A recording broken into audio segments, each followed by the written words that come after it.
Welcome back everybody and welcome to the coverage of the World Cup. The World Cup is one of the most fun events of the chess year. 256 players are going to compete in this knockout event for the coveted title, but also for 2 spots in the candidates for next year. The candidates, of course, is the tournament that determines who will be the challenger for the World Championship crown. Quite a big deal. A lot of strong players are playing in this year's World Cup. We have Magnus Carlsen, we have Fabiano Caruana, we have pretty much grandmasters from all over the world, but also non-grandmasters coming from different corners of the world. Let's see what happened in round number 1. In this video, we're going to be looking at what I think is the biggest surprise game of round number 1. That is the game between Mvali Chitumbo, an international master from Zimbabwe, and Martirosyan Haik, an international grandmaster from Armenia, a worthy successor, I would say, to Levon Aronian. Quite a brilliant chess player, Martirosyan Haik. That is, he has proven that both online but also in face-to-face chess. He is one of the most talented juniors. But let's see what happened in this game. This is round number 2 of their mini match. So in this knockout event, we're playing 2-game mini matches, and whoever wins that mini match advances to the next round. If the score is tied after the first 2 games, we're going to go into 8 tie-breaks. In the first game, Martirosyan won with the white pieces quite convincingly. In the second game, Mvali Chitumbo was in a must-win situation. Let's see what happens. c4, e5, g3, knight to f6, bishop to g2, d5, c takes d5, knight takes d5, knight to f3, knight to c6. We see this reverse Sicilian setup coming from the English opening. Castle, knight to b6. You do not want to allow me to go d4 as white, and this is exactly why white is not committing yet with this pawn whether to go to d3 or to d4. You want to create some threats. For example, if black is trying to defend against this expansion with d4 in the center via the move bishop to c5, this looks like a very natural choice. You're opening up the bishop, you're getting the bishop out, you're developing your pieces, and you're controlling this court d4. The problem is that right now I can play the move knight takes e5, and this is quite a typical pattern for d4. We get this fork in the center. We're going to get the piece back with interest. For example, if you take on d4, then you're going to lose another piece and the game is over because both of these knights are attacked. Of course, you don't have to take on d4. You can play moves such as knight to b4, but the position is still very much preferable for white. So for this reason, black has to go knight to b6. Defend this square d4 with another piece, that is the queen on d8. d3, bishop to e7, a3, bishop to e6, knight to d2, f6. And now we see a very intriguing move by white. In general, whenever we don't have this pawn on a5 protecting against b4, the expansion has to come quite rapidly, and with the move b4 as advanced as possible. Of course, you want to hinder the action of this knight on c6. You also want to potentially attack that knight on c6. This feels like the natural option. Instead of that, he decides to go b3. Quite intriguing. I'm not 100% sure what his idea was behind this move. Queen to d7, preparing this move bishop to h3. You want to exchange the light square bishop as black. If you manage to do that, not only that you're going to relieve a very unpleasant pressure on the long diagonal coming from this sniper on g2, but you're also going to exchange one of the best defensive pieces that white has. Of course, black is going to try for an attack on the king side with Harry, Mr. H-pawn, and white is going to try to defend this guy on g2. The bishop on g2 is going to be one of his best defenders. That's why black wants to exchange it with bishop h3.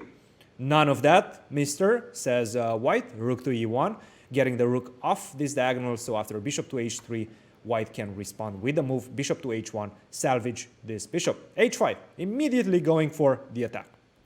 Bishop to b2, h4, rook to c1, h takes g3, f takes g3, bishop to e6. b4, and now we see why this move b3 didn't make a lot of sense, because white still has to continue with an expansion on the queen side to try to kick black's pieces backwards. a5, b4, knight to a7, a4, defending the pawn on b5. This is a typical way to do it. Nevertheless, after the move a5, black created a lot of weaknesses, a lot of targets for my pieces, this pawn on a4 and b5. And now I'm going to focus on them with the move c6. d4. I believe this is a very good practical decision by white. If you don't play d4, you're probably going to have to accept a long-term worse position because of the strategical consequences of the exchange of the pawns on the queen side. For example, if you take on b6, on c6, I will just simply take back with the knight. Then my knight is going to land on b4. This queen is going to open up the action on this pawn on a4. You're in trouble. White is in strategical trouble. So he decides not to allow that. He decides to just go for the kill. He knows he's in a must-win situation. The only way to play for an advantage in this position is to just gamble. And gamble he does. Opening up the position, try to go for the kill. Whatever happens, happens. Objectively, the position is much better for black. But in a practical game, anything can happen. I have to commend Mr. Chitumbo for this very aggressive and courageous move, d4. C takes b5, a takes b5, queen takes b5, bishop to a1, knight to c6, d takes e5, f5, a very strange decision by black. Why not just simply take the pawn on e5? I do believe this would have been the much better solution. Of course, you're still allowing this bishop to have quite an annoying action on the long diagonal. Now you're going to have to defend this pawn on e5 after the move f5, which was played in the game. This bishop is going to be locked by its own pawn. Nevertheless, a pawn is a pawn. So putting that into balance, I think black should have taken on e5 and recaptured his pawn.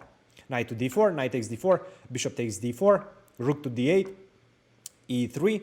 The bishop is playing a very good defensive role in the position, cutting off the action on the d file, defending the pawn on e3. This is a very nice construction, nice defensive construction by white. Knight to d5, knight to c4. The knight is ready to jump to d6, a very good maneuver by white, immediately taking advantage of the consequences in the position. And this is something that I'm always emphasizing with my students. I always tell them, hey, whenever you see that your opponent is making a move, try to register all the consequences, physical consequences in the position that that move created. What changed in the position?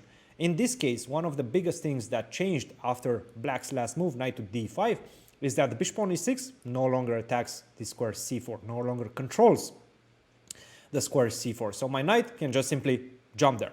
And jump he did. f4, knight to d6, bishop takes d6, e takes d6, f takes g3, h takes g3, knight to f6, rook to c5, queen to b4, rook to c7, nicely getting this queen off the b5 square, because that b5 square could potentially land either to h5 or g5 and create mayhem in white's position on the king side. None of that. The queen on b4 does not have a very good position. Bishop to c5, queen to b2, bishop to g2. Of course, you're not going to allow any sort of queen h2, checkmate. That would be a big problem. Knight to e4, rook to e2, queen to f6, bishop takes e4. Of course, in this position, after rook to e2, let's not go as fast. You can defend this, oops, my arrows are pretty bad today, this knight on e4 with the queen. The problem is that I have this incredible move, queen to d4, attacking the queen and the knight.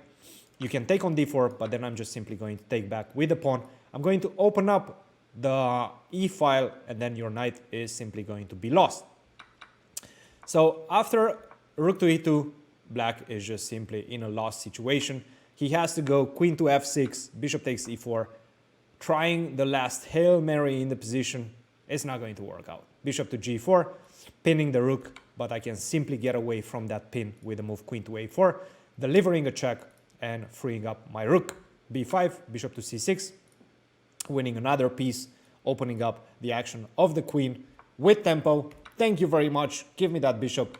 Queen to a1, king to f2, rook to h2, bishop to g2. Now all your checks. Well, you still have one more check, but that's not going to help much. You can go queen to f6, but after queen to f4, the game is going to be over. I'm going to exchange the queens and make use of my 2 extra bishops. At this point, black said, okay, I've had enough. I'm ready for the tie breaks. You got me this time, Chitumbo, and resign. I have to say, this, I believe, given the 400 rating difference between the players, might be the biggest surprise of round 1 at the World Cup.